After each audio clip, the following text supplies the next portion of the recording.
So bradykinesia is really, if there's only one exam skill that you walk out of here with, it's to understand what bradykinesia is. So bradykinesia is slow movement. And this is the hallmark symptom of Parkinson's disease.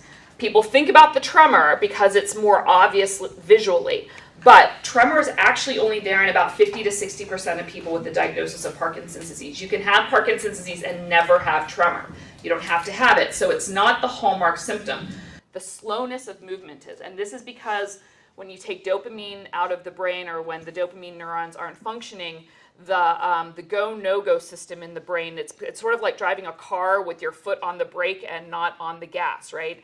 And so you're just constantly in a slow. So a really, really important historical piece he gave was that handwriting being small, right? That is, I mean, like you hear handwriting small, my handwriting's gotten small, think Parkinson's right away. That's a classic early finding, and something we'll do on an exam is have them write the exact same sentence over and over and over, and it gets smaller with each time. So the more repetition you have, the smaller it gets. So that's the key with the bradykinesia, is that you have a reduction in speed and a reduction in amplitude. And we check this in a couple of different ways, in the upper extremities and the lower extremities. Okay, so we're going to observe this. I don't know why I always have to stand on this side, but I do. With your right hand, I want you to take your thumb and index finger and tap as big as you can and as fast as you can. Keep going. Good, and stop. And now with the left hand, same thing. Is big, think big and fast. Good, and relax. Okay, so a couple of things there. So first of all, I showed how you do it, and then I stopped doing it, because someone with Parkinson's can mimic the amplitude and speed that they see externally. We use this information in physical therapy, where we have them do things to a metronome or to a tune, or we use external cues. But when I want to see what he can do naturally, I want to demonstrate a couple, and then I want to stop. What I'm looking for is reduction in speed and reduction in amplitude. Finger taps are oftentimes the most sensitive because it's kind of the smallest muscles, but if someone has a lot of hand arthritis, that's going to get in the way and you're not going to see it. So we're going to watch again from the left hand. Show me your finger taps. So start as big as you can and keep going.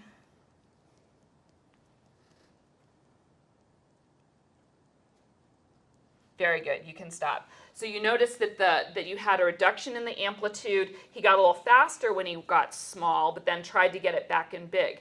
And that's a really key piece of it, is that patients can do big, try to do just big and slow, nice big and slow. Try to just keep it as big as you can. And may I add that I wasn't trying to make it smaller, it just went smaller. Just went smaller, yeah. So he can keep that amplitude if he goes, now pick up the speed for me. And that's when it starts to have trouble, right? So you can relax. Thank you.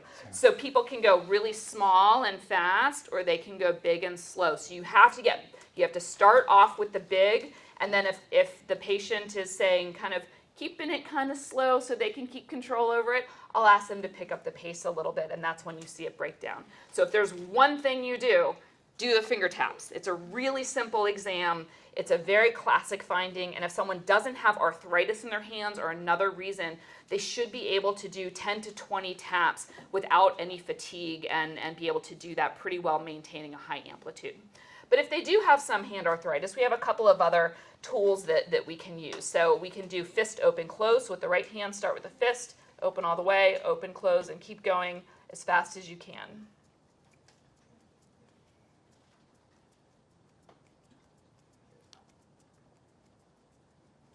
Very good, and you can relax. So again, that amplitude reduced in the hand open close, and on this hand, the same thing.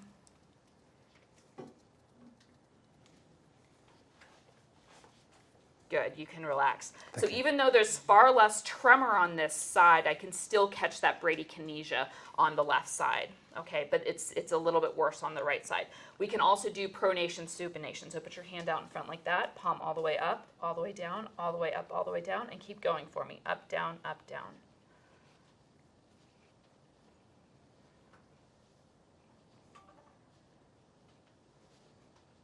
And that amplitude stays pretty good, just a little bit of slowness. Let's try the left side. A little faster.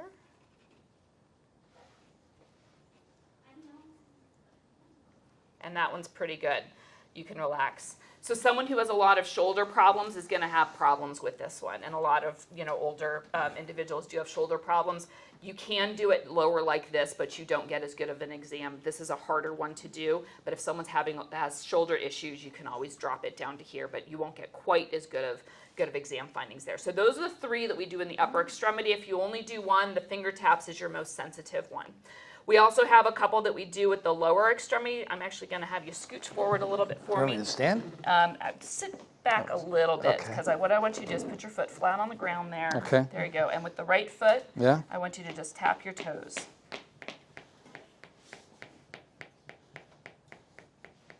Pretty good. And the left side, the same thing. Oops.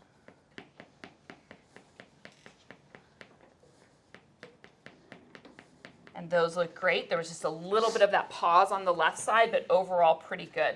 The lower extremities tend to be a little less affected than the upper extremities, but if I'm going to do one of each, I'll do toe taps on the feet and finger taps on the top. There's also a heel strike, but I'm going to tell you it's just not that. It has more to do with upper hip flexion strength.